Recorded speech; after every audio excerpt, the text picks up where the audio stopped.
Hello again, everyone. Welcome back again for another day and another beautiful person in my life. Number 44, in fact. So please just keep watching and sharing, guys. Share. Help me show everyone why we are all so damn important. Why we all matter. Because we all do. Yes, all of you. Help me show the world how beautiful our loved ones are.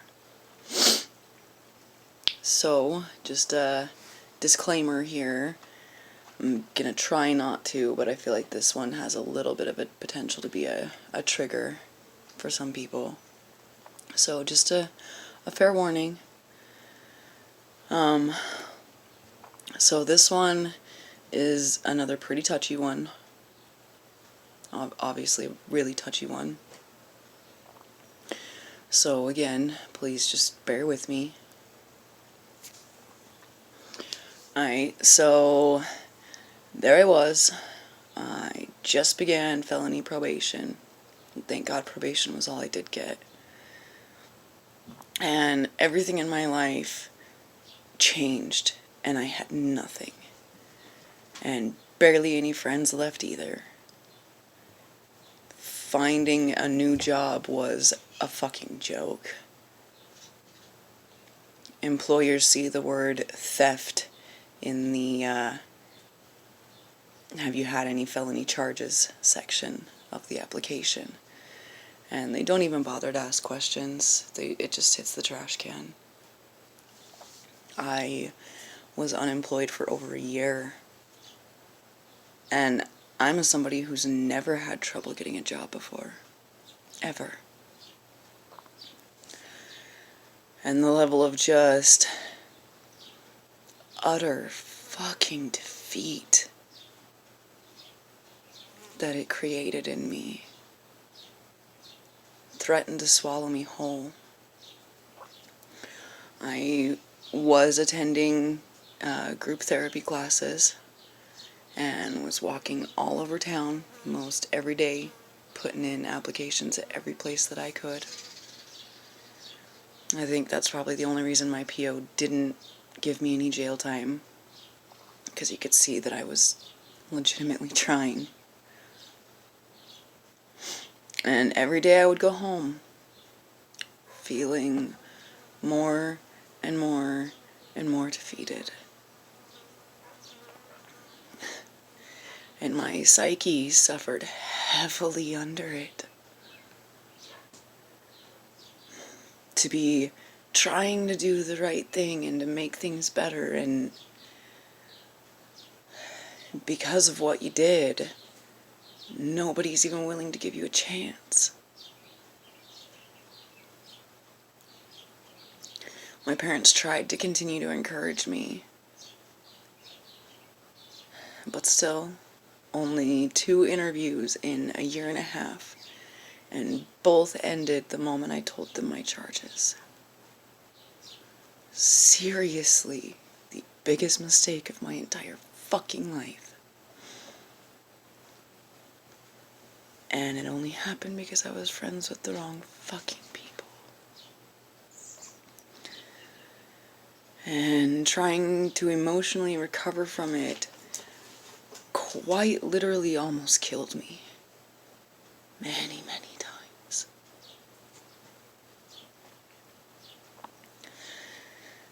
Giving up the drug use wasn't near as bad as I thought it was going to be. That was actually quite easy. But I struggled heavily with wanting to self-harm every day.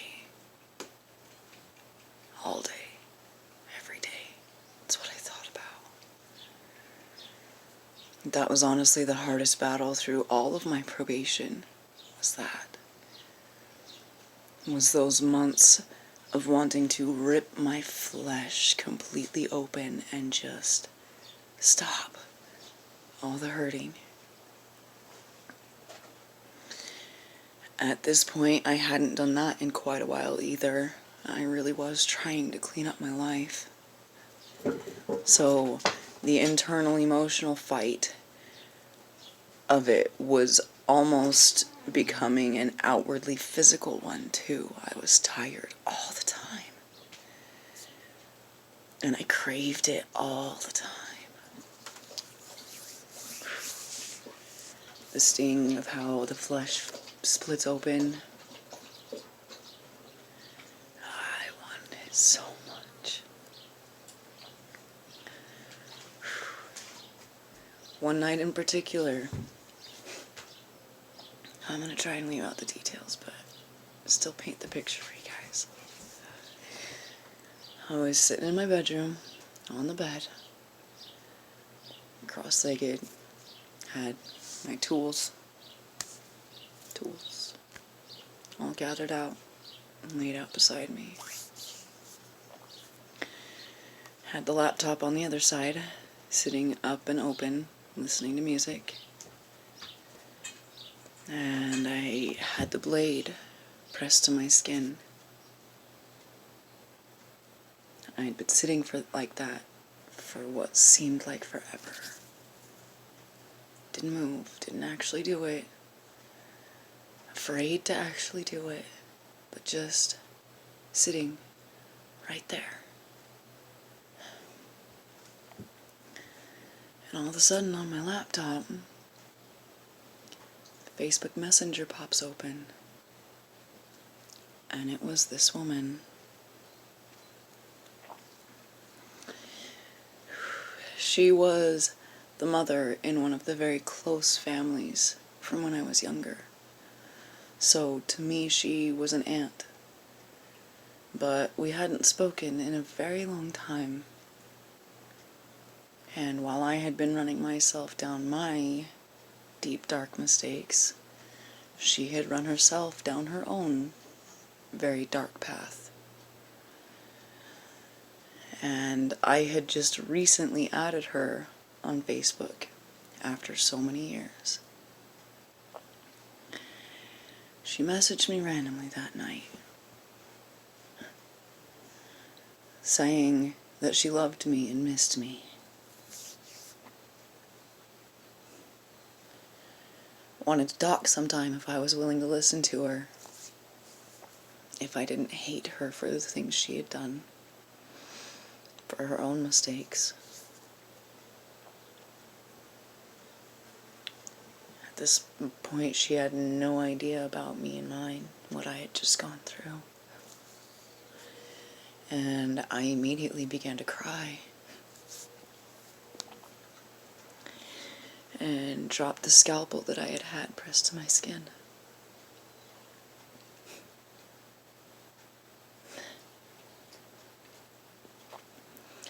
It took me several moments before I answered. But I finally did. I let her apologize and I told her that I understood all about making mistakes. Understood wanting so desperately to be better and the world keeps telling you no.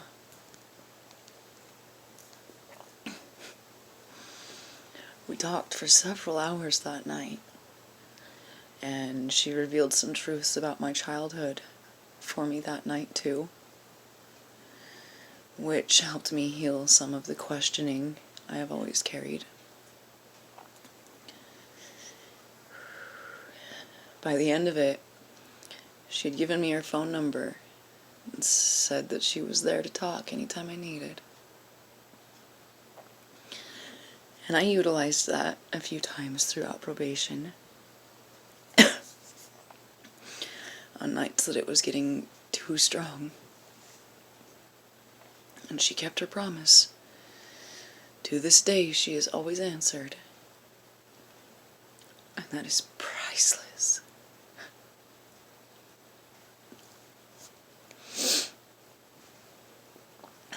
So Theresa, episode 44 is for you.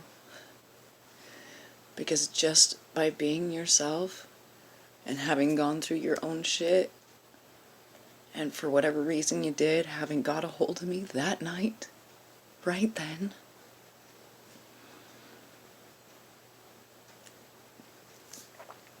just by being yourself and being there, you saved a life. My life. At a time when I felt lower than low, you showed me it was still possible to get back up, to be better, even with all the defeat I was feeling. You have always been a huge chapter in the story of me, of Kendra. But that night, with that one message, and you never even knew. I'm pretty sure I never told you what I had been sitting there doing when that message popped up. But it mattered. Everything about who you are is valuable and important in this world. Every step you take. I love you dearly, and I wouldn't be here if you hadn't been here too. You matter, and you will always matter. Episode 44, Theresa.